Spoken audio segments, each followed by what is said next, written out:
Bunso Migs malinaw na kabuo na ng plano. Ano ito ating alamin?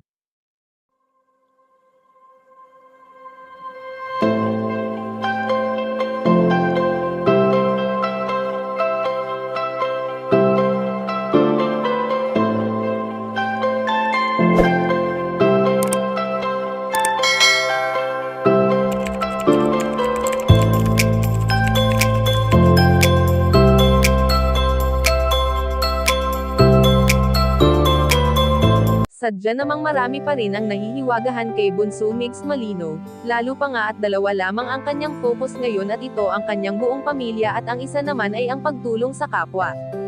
Bagamat matagal na panahon na rin ang nagdaan sa buhay ng binata nang maging mag-isa ito, ay hindi pa rin niya priority ngayon ang kanyang buhay pag-ibig na talagang inaabangan ng kanyang mga taga-suporta.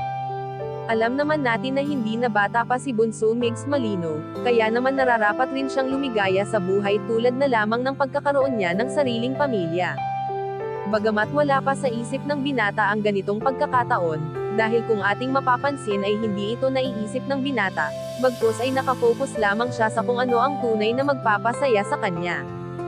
Sa ngayon nga ay ayon sa aming impormasyon na nakalap na nakabuo na ng plano si Bunso Migs Malino at ito ay ang planong patuloy niyang paniniwala at pagtitiwala sa itaas na kung anong itinadhana sa kanya ay kanyang pasasalamatan. Sapagkat ang lahat ng mga nangyayari sa buhay niya ngayon ay tanging ipinagpapasa Diyos niya na lamang, dahil alam niya sa kanyang sarili na katulad ni Cutie Mahal ay palagi rin itong nasa kanyang tabi at kahit kailanman ay hindi siya nito pinabayaan sa lahat ng hamon sa buhay na kanyang napagdaanan. Kayong mga ka-chika, anong masasabi nyo dito? Please leave the comment and don't forget to subscribe.